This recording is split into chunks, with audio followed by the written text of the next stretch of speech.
அருகே மாநில பேரிடர் கட்டுப்பாட்டு மையத்தில் முதலமைச்சர் மு க ஸ்டாலின் ஆய்வு மேற்கொண்டு வருகிறார். அண்மை செய்தியாக பார்த்து வருகிறோம். மாநில பேரிடர் கட்டுப்பாட்டு மையத்தில் முதலமைச்சர் மு க ஸ்டாலின் ஆய்வு மேற்கொண்டு வருகிறார்.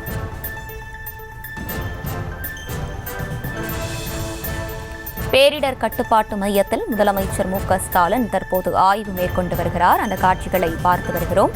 மாநில பேரிடர் கட்டுப்பாட்டு மையத்தில் முதலமைச்சர் மு க ஸ்டாலின் ஆய்வு மேற்கொண்டு வருகிறார்.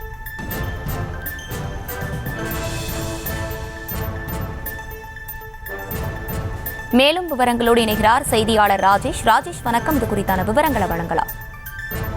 அர்ஷினி வணக்கம். தமிழக முதலமைச்சர் மு க ஸ்டாலின் அவர்கள் தற்போது மாநில பேரிடர் கட்டுப்பாட்டு மையத்தில் ஆய்வு செய்து வருகிறார்.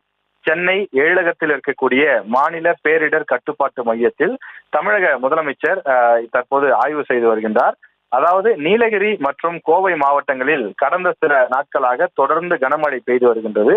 இந்த நிலையில் அங்கு எடுக்கப்பட்டிருக்கக்கூடிய நடவடிக்கை, எந்தெந்த பகுதிகளில் எவ்வளவு மழை பெய்திருக்கின்றது, அங்க இருக்கக்கூடிய மக்கள் எந்த அளவுக்கு பாதுகாப்பு கொடுக்கப்பட்டிருக்கிறது, பாதுகாப்பாக வெளியேற்றப்பட்டிருக்கிறார்களா உள்ளிட்ட விவரங்களை எல்லாம் தற்போது அவர் கேட்டறிந்து வருகின்றார். அதே போல மேலும் சில மாவட்டங்களுக்கு, அதாவது கோவையை சுற்றி இருக்கக்கூடிய, நீலகிரியை சுற்றி இருக்கக்கூடிய பல்வேறு மாவட்டங்களுக்கு கனமழை எச்சரிக்கையும் கொடுக்கப்பட்டுள்ளது. எனவே அங்கு எவ்வளவு மழை பெய்வதற்கான வாய்ப்பு இருக்கிறது, இந்திய வானிலை ஆய்வு மையம் என்ன மாதிரியான எச்சரிக்கை கொடுத்திருக்கிறார்கள், நாம் தமிழக அரசு சார்பில் இங்க இருக்கக்கூடிய அந்த அதிகாரிகள் என்ன மாதிரியான பாதுகாப்பு முன்னெச்சரிக்கை நடவடிக்கைகளை மேற்கொண்டிருக்கிறோம் என்பது குறித்து அங்க இருக்கக்கூடிய உயர் அதிகாரிகள், IAS அதிகாரிகள், துறை சார்ந்த செயலாளர்கள் ஆகியோரிடம் அவர் விளக்கம் கேட்டு வருகின்றார். அவர்கள் எடுத்திருக்கக்கூடிய அந்த நடவடிக்கைகள் தொடர்பான கோப்பை தற்போது முதலமைச்சரிடம் காண்பித்து வருகிறார்கள்.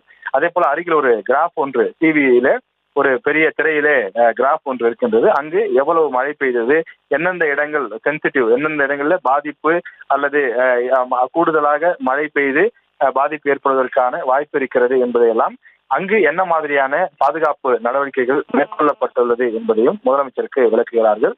அதே போல மேட்டூரிலிருந்து உபரி நீர் தொடர்ந்து திறக்கப்படுகின்றது. எனவே சுற்று வட்டார கிராமங்களிலே தொடர்ந்து தண்ணீரினுடைய அந்த அளவு என்பது அதிகரித்து வருகின்றது. எனவே காவிரி கரையோரம் இருக்கக்கூடிய மக்கள் பாதுகாப்பாக அவர்கள் அப்புறப்படுத்தப்பட்டிருக்கிறார்களா, அவர்கள் பாதுகாப்பாக தங்க வைக்கப்பட்டிருக்கிறார்களா, அவர்களுக்கு தேவையான உணவு, உடை போன்றவை எல்லாம் கொடுக்கப்பட்டிருக்கிறதா என்ற விவரங்களையும் அது தொடர்பான கோப்பையும் கூட தமிழக முதலமைச்சர் தற்போது விசாரித்து ஆய்வு செய்து வருகின்றார். பல்வேறு மாவட்டங்களுக்கு கனமழை எச்சரிக்கை கொடுக்கப்பட்டுள்ள சூழ்நிலையில் முன்னெச்சரிக்கை நடவடிக்கைகள், ஏனென்றால் நம்முடைய அண்டை மாநிலமான கேரளாவில் நடக்கக்கூடாத ஒரு துயர சம்பவம் நடைபெற்றிருக்கிறது. நாடே ஒரு கடுமையான சோகத்தில் மூழ்கி இருக்கக்கூடிய சூழ்நிலையில் பக்கத்து மாநிலமான தமிழ்நாடு தொடர்ந்து முன்னெச்சரிக்கை நடவடிக்கைகளை தற்போது மேற்கொண்டு வருகின்றது. விவரங்களை வழங்கியமைக்கு நன்றி ராஜேஷ். செய்திகளை உடனுக்குடனும் துல்லியமாகவும் தெரிந்து கொள்ள சப்ஸ்கிரைப் பண்ணுங்க.